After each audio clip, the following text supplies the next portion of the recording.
지금 이 순간 여러분은 중요한 선택 앞에 서 계실지도 모릅니다.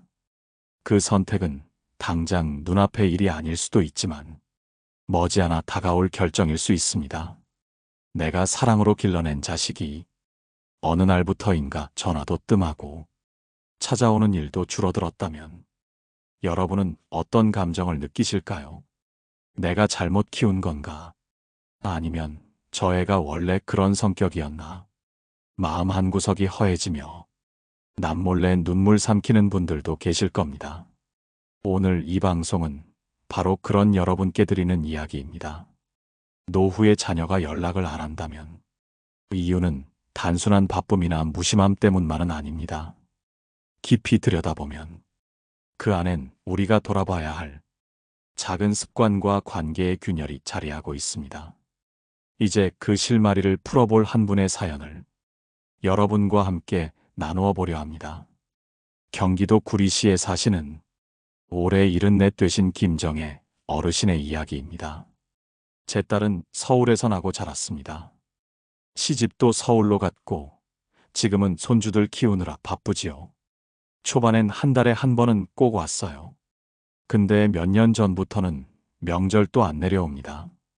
전화도 1년에 두세 번. 제가 먼저 안 하면 그냥 흐지부지. 왜 그런가 싶어 하루는 물어봤습니다.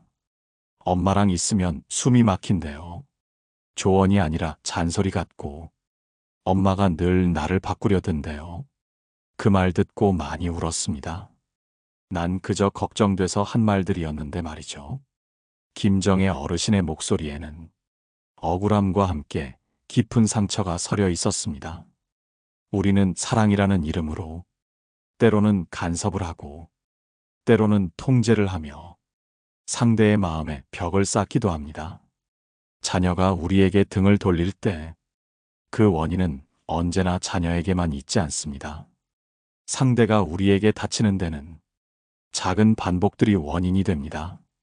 첫 번째, 우리는 걱정을 표현할 때 그 표현 방식에 대해 생각하지 않지요. 너는 왜 그렇게 피곤하게 사니? 그 직장은 그만두는 게 어때? 그 사람하고는 연락 끊는 게 좋아? 이런 말들, 의도는 걱정이지만 받는 사람 입장에서는 지시처럼 들릴 수 있습니다. 상대가 성인이고 자기 삶을 책임지는 시점에 우리는 조언이라는 이름의 간섭을 한 발 물러나 바라볼 줄 알아야 합니다. 그리고 그것은 부모 자식 사이라도 예외는 아닙니다. 사랑하는 마음이 있다면 그 사랑을 어떻게 표현할지 한 번쯤은 다시 고민해 봐야 합니다. 김정혜 어르신은 그날 이후로 딸에게 전화를 하며 늘 이렇게 말하신답니다. 요즘은 좀 어때? 많이 힘들진 않아? 늘 너 편인 거 알지? 엄마는 그냥 내 얘기 듣고 싶은 거야. 이렇게 바뀐 인사말이 처음엔 어색했지만 몇 달 지나고 나서 딸에게서 먼저 전화가 오기 시작했다고 하십니다. 그리고 이런 말도 들었다고요. 엄마가 그냥 들어주니까 숨이 쉬어져. 요즘은 엄마 생각만 해도 마음이 편해. 여러분, 말 한마디가 관계를 살리고 말 한마디가 거리감을 줄일 수 있습니다. 내가 바꾼다고 모든 관계가 회복되지는 않지만 적어도 내가 먼저 따뜻한 말로 건넨다면 자녀는 그 온기를 느끼고 언젠가 돌아올 수 있습니다. 물은 끓는 점이 되기까지 조용히 데워진다. 관계도 그렇다. 끓어오르기 전까지는 서서히 식을 수도 있다. 어느 심리학자의 말처럼 우리의 관계도 어느 날 갑자기 끊어지는 것이 아니라 조금씩 서서히 멀어지다가 결국 외면하게 되는 것입니다. 지금 여러분 자녀와의 관계가 식어가는 중이라면 그 온도를 조금이라도 다시 올려보는 시도 지금부터 함께 해보시길 바랍니다. 이번에는 두 번째 이유에 대해 살펴보도록 하겠습니다. 두 번째 이유는 자녀가 부담을 느끼는 상황이 반복되었기 때문입니다. 그 부담은 돈 때문일 수도 있고, 감정의 의무 때문일 수도 있으며, 혹은 책임감에서 오는 정서적 피로일 수도 있습니다. 서울 송파구에 사는 60대 중반의 박영숙 어르신은 아들 부부가 서너 달에 한 번 간신히 얼굴을 보러 오는 상황에 서운함을 넘어 이제는 분노까지 느낀다고 하셨습니다. 아들이 주말에 안 오면 가슴이 텅 빈 느낌이에요. 혼자 밥 먹을 때마다 눈물이 납니다. 그런데도 아들은 이렇게 말해요. 엄마, 애 키우고 일하면서 너무 힘들어. 당신한테 전화할 기운도 없어. 그럼 저는 내가 뭘 그렇게 큰 걸 바랬니? 그저 전화 한 통이면 되지 않냐? 이렇게 말을 하죠. 그러면 또 아들은 조용히 전화를 끊어버려요. 박영숙 어르신은 매번 아들과의 통화가 짧게 끝나고 나면 자책을 하신답니다. 내가 또 부담 줬구나. 내가 또 징징댔구나. 여러분, 사람은 누구나 감정의 에너지를 쓰고 삽니다. 그 에너지에는 한계가 있어서 자녀가 힘든 상황일 때 부모로부터 오는 정서적 기대, 즉 외로우니까 나 좀 위로해줘라는 메시지는 자녀에게 큰 부담이 될 수 있습니다. 어떤 딸은 이런 이야기를 한 적이 있습니다. 엄마 전화 받을 때마다 엄마의 허전함을 내가 다 채워줘야 한다는 그 무거운 감정이 느껴졌어요. 제가 아무리 사랑하는 엄마지만 그게 너무 지쳐서 전화가 울릴 때마다 스트레스를 받았습니다. 여기서 중요한 건 우리가 자녀에게 원하는 게 단순한 관심일 뿐이라 해도 자녀는 그걸 책임감으로 받아들인다는 겁니다. 그래서 어르신들이 자녀에게 말을 건넬 때는 내가 외롭다라는 메시지보다는 나는 잘 지낸다. 내가 없을 땐 이런 것도 해봤다. 이런 게 참 좋더라. 이런 식으로 가볍고 따뜻한 이야기로 방향을 트는 게 좋습니다. 사례 하나 더 전해드릴게요.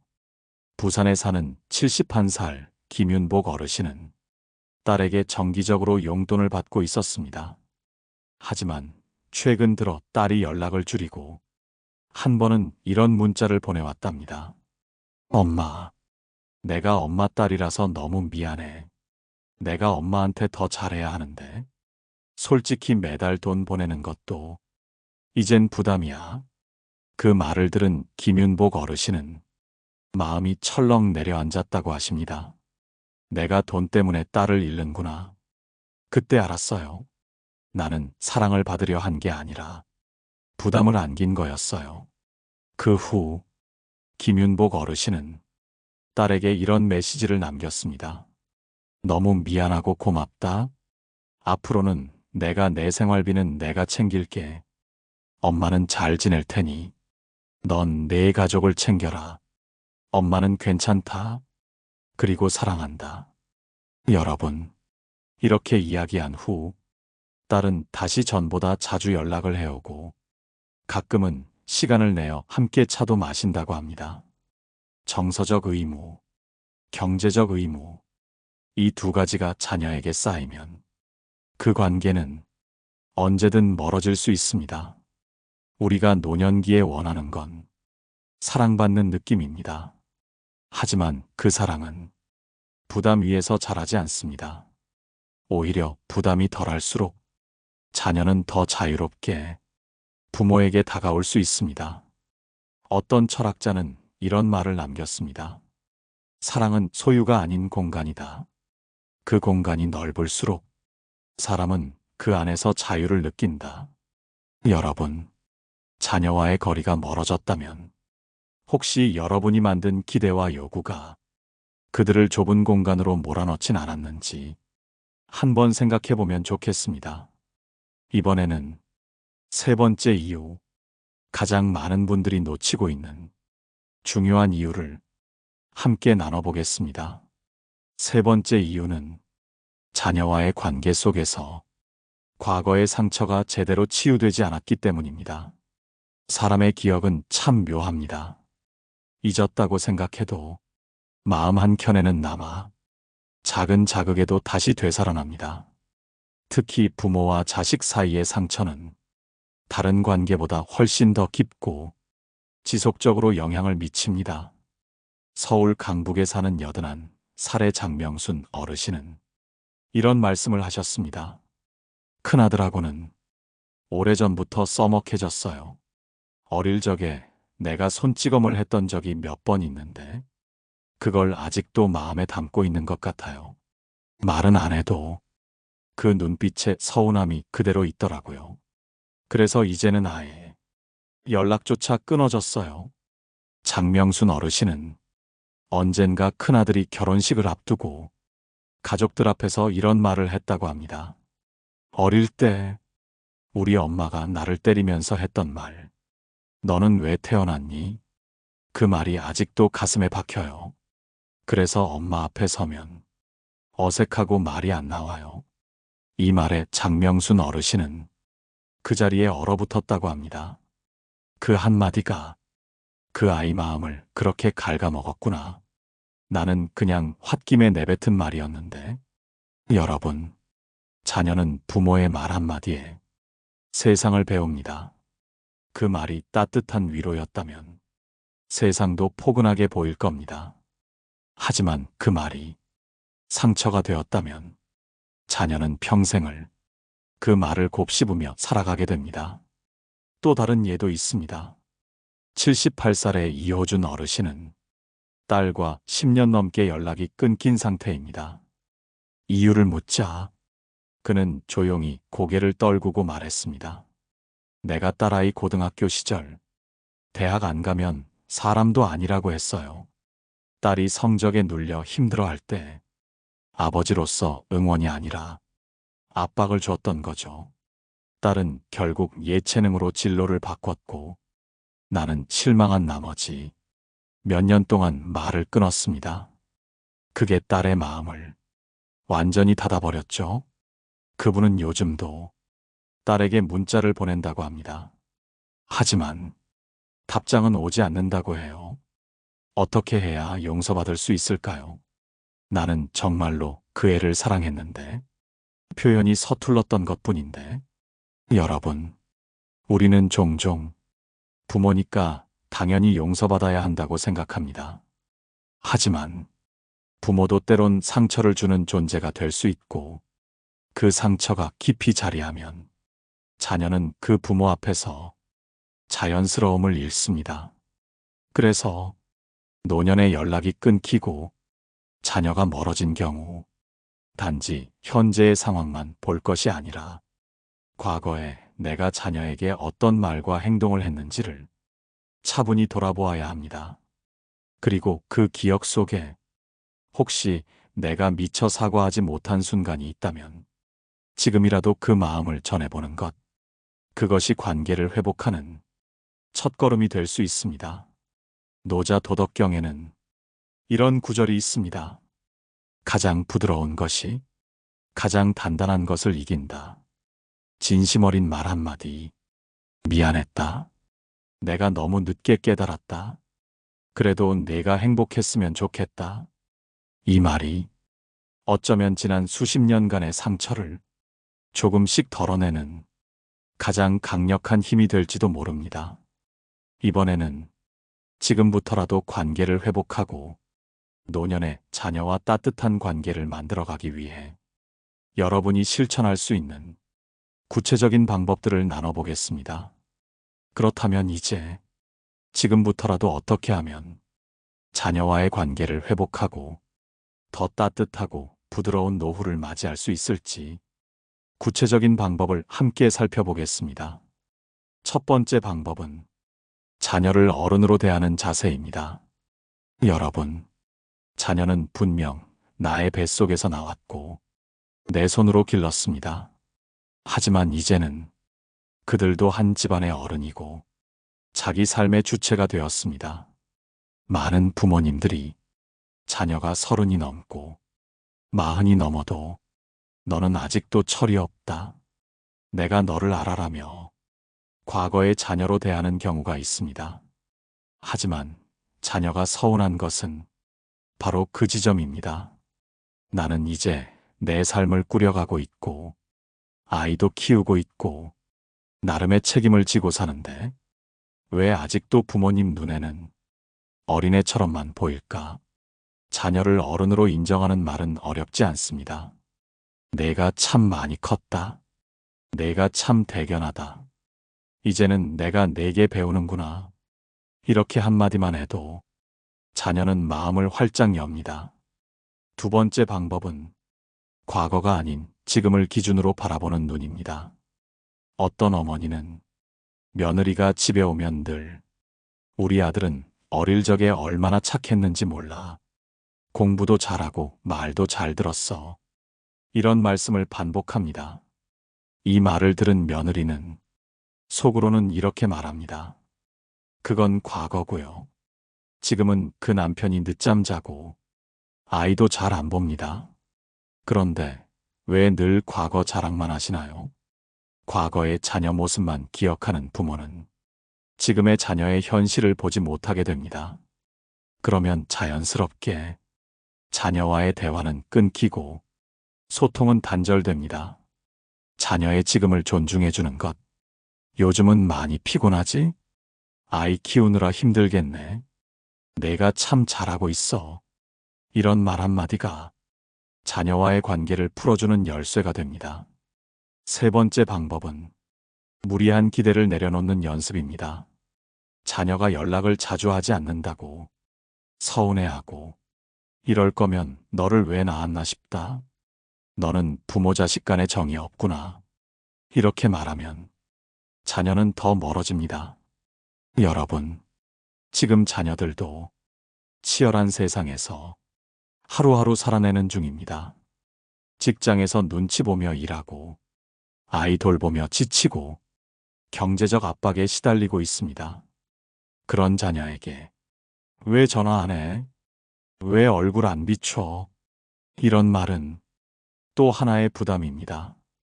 기대는 하되 집착하지 않는 것이 중요합니다.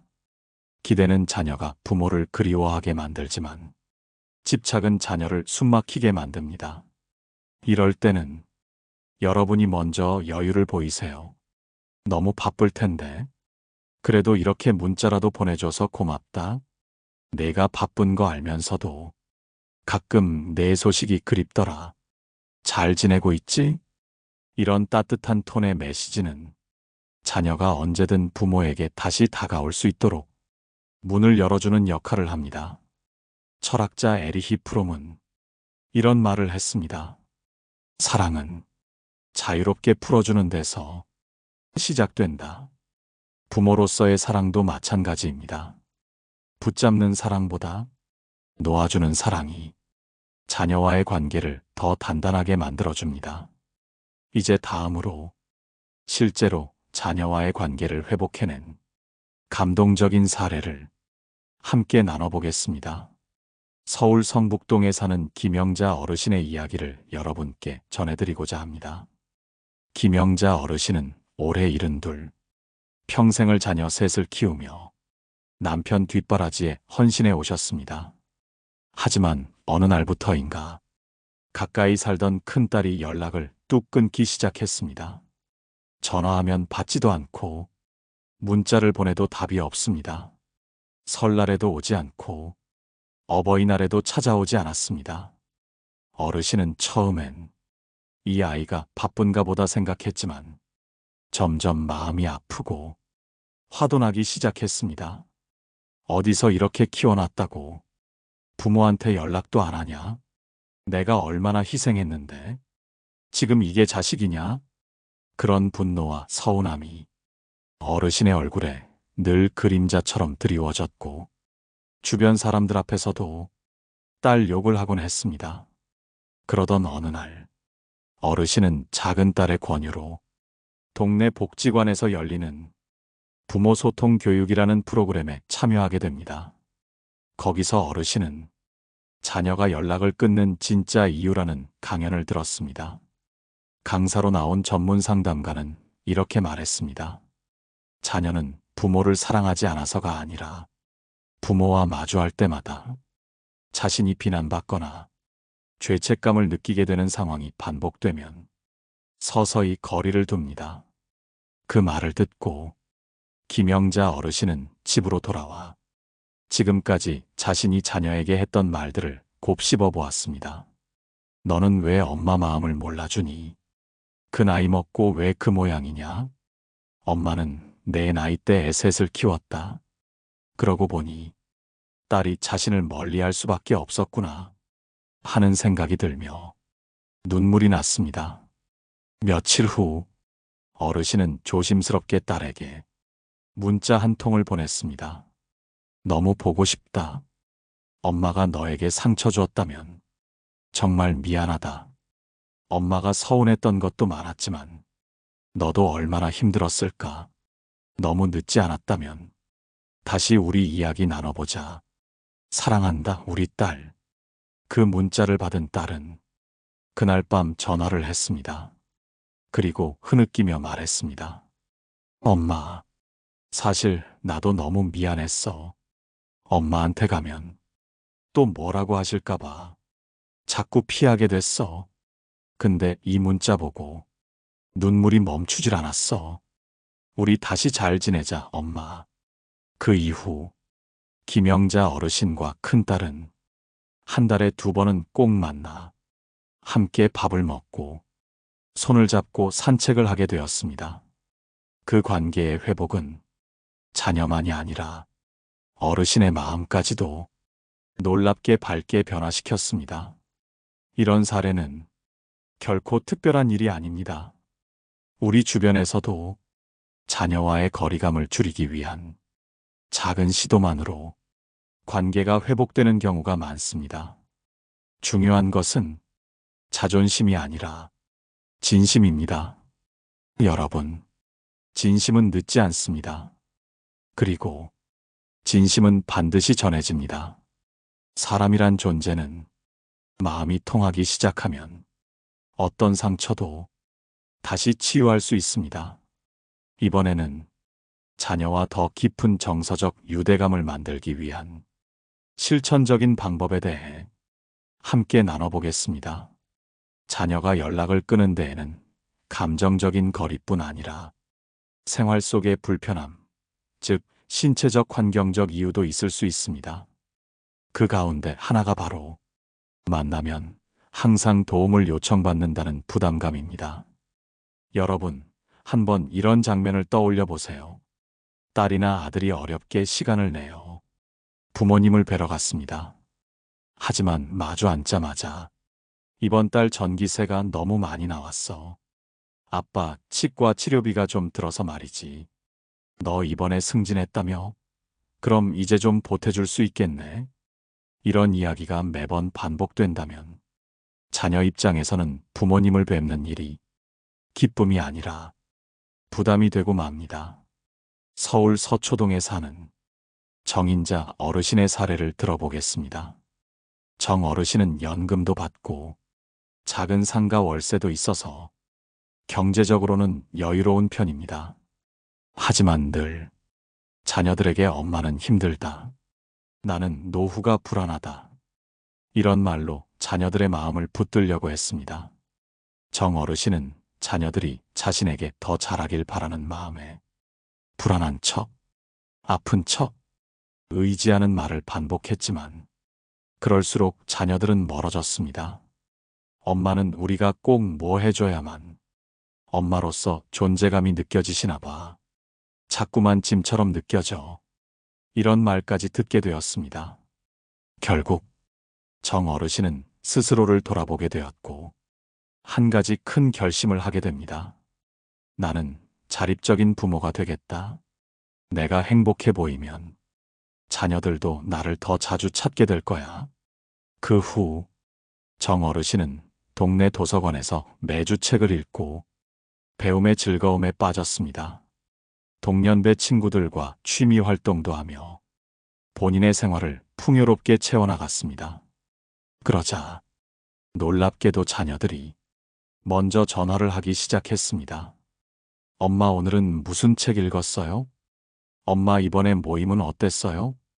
부모의 당당함과 자립적인 모습은 자녀에게 깊은 신뢰감을 줍니다. 더 이상 부모가 도움만 필요로 하는 존재가 아니라 함께 이야기를 나누고 존중할 수 있는 대상이 되는 것입니다. 우리가 잊지 말아야 할 한 가지가 있습니다.